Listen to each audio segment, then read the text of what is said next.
Hello friends, welcome back my YouTube channel by DK. और friends, कैसे हैं आप सब लोग? आई होप सब अच्छे हों फ्रेंड्स।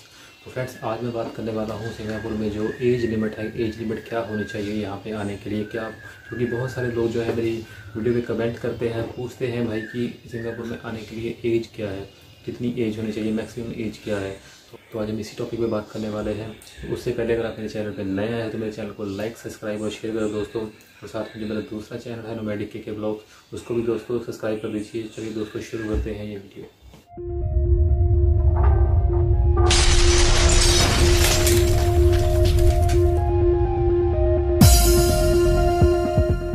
सो दोस्तों, जैसे मैंने बताया कि आज हम बात करने वाले हैं सिंगापुर में आने के लिए वर्क परमिट पे या फिर किसी वीज़ा पे आने के लिए कौन सी एज तक बेस्ट है। तो आज हम इसी चीज़ की ही बात करेंगे।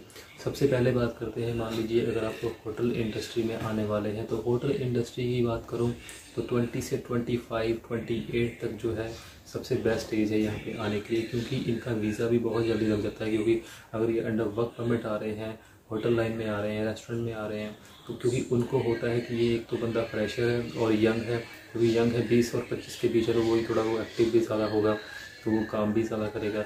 इसलिए ये उस बंदे से थोड़ा काम लेते हैं, ज़्यादा काम लाने के चक्कर में। और उसकी सैलरी जो है, सैलरी उसकी कम होती है। काम तो ज़्यादा करता है, सैलरी भी उसकी कम होती है। और नया बंदा भी फ्रेशर होता है, तो उसको वो उस चीज़ के एक्सेप्ट कर लेता है। तो इसलिए दोस्तों, जो होटल लाइन के लिए जो एज मोस्टली प्रेफर करते हैं ये लोग, वो 25 से 30 और 20 से 25 करते हैं। मैक्सिमम 28 भी हो जाती है, ये नहीं ज़रूरी कि, बट इनको मोस्टली जो है फ्रेशर चाहिए होते हैं, जिनका इजीली वर्क परमिट भी बहुत जल्दी लग जाता है। 99% इनका वर्क परमिट लग जाता है, क्योंकि ये बंदे यहाँ पे आके काम करते हैं। तो इनकी जो एज होटल में जैसे बता दी मैंने, 20 से 25 के बीच इनका वीज़ा ईजीली लग जाता है। और सैलरी इनकी कम होती है, काम इनसे ज़्यादा लिया जाता है। फर्स्ट प्रेफर जो है इस एज को किया जाता है 20 से 25, 28 लाइक दैट। सो दोस्तों, अब दूसरी बात करूं, जो कंस्ट्रक्शंस है, कंस्ट्रक्शंस में वो भी उसमें जो भी एज डिपेंड करती है।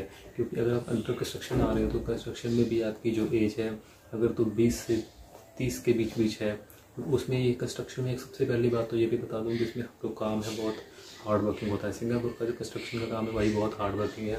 क्योंकि मैंने खुद देखा है लोगों को, जो लोग कंस्ट्रक्शन में काम करते हैं, तो वो बोलते हैं भाई यहाँ पे कंस्ट्रक्शन का काम बहुत डिफ़िकल्ट है।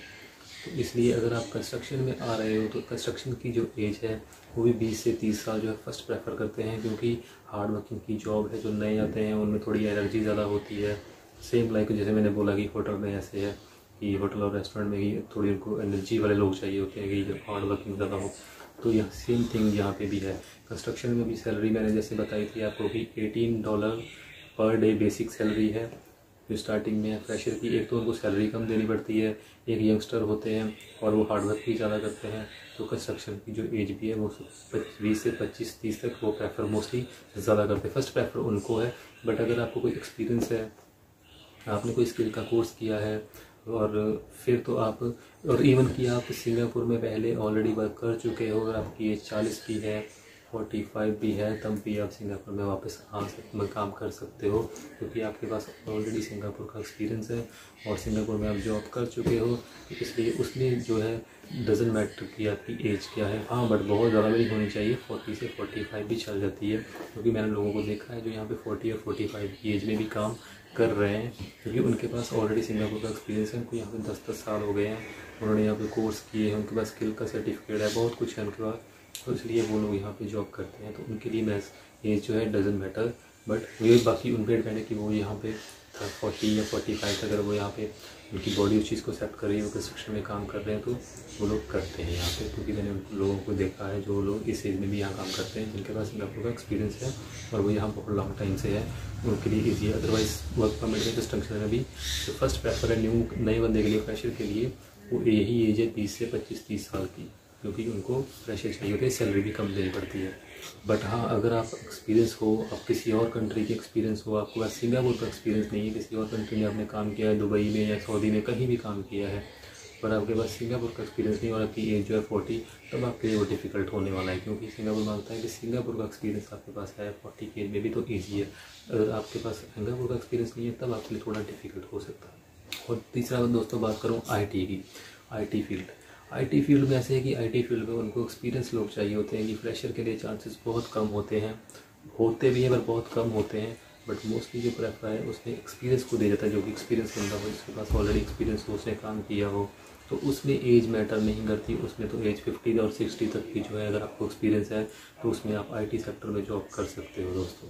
तो दोस्तों ये जैसे मैंने आपको बता दिया सारा कि अगर आप होटल और रेस्टोरेंट लाइन में आते हो तो 20 से जो 25 साल की एज को फर्स्ट प्रेफर दिया जाता है, क्योंकि उनको हार्ड वर्किंग बॉय चाहिए होते हैं, हार्ड वर्किंग लोग चाहिए होते हैं, जो इस एज में बहुत एनर्जी होती है। सेकंड मैंने कंस्ट्रक्शन में बता दिया, कंस्ट्रक्शन में जैसे बताया गया आपको कि उसमें भी 20 से 30-28 साल के बीच अगर हो तो आपको वीज़ा लगना बहुत ईजी है। उसके अगर ज़्यादा एज है, अगर आप पहली बार सिंगापुर में आ रहे हो, एज ज़्यादा है, तब थोड़ी डिफ़िकल्टी हो सकती है। बट अगर आप ऑलरेडी सिंगापुर में काम कर सकते हो, 40+ भी हो, आपके पास एक्सपीरियंस है, तो कोई प्रॉब्लम नहीं है, आपका वीज़ा आप यहाँ पे काम कर सकते हो 40+ भी। और तीसरा जैसे मैंने बोला कि IT सेक्टर में प्रेशर के चांसेस बहुत कम होते हैं, बहुत रेयर है कि हो। उनको एक्सपीरियंस चाहिए होता है, एक्सपीरियंस वाला बंदा, उसमें आप 50 और 60 तक भी जो है अप्लाई कर सकते हो। तो दोस्तों ये था हमारा आज का टॉपिक। आई होप आप लोगों को ये वीडियो पसंद आई होगी। अगर आपको ये वीडियो पसंद आई हो तो प्लीज़ मेरे चैनल को लाइक, सब्सक्राइब और शेयर करो दोस्तों, और साथ में मेरा दूसरा चैनल भी लाइक, सब्सक्राइब, शेयर कर दिया करो यार।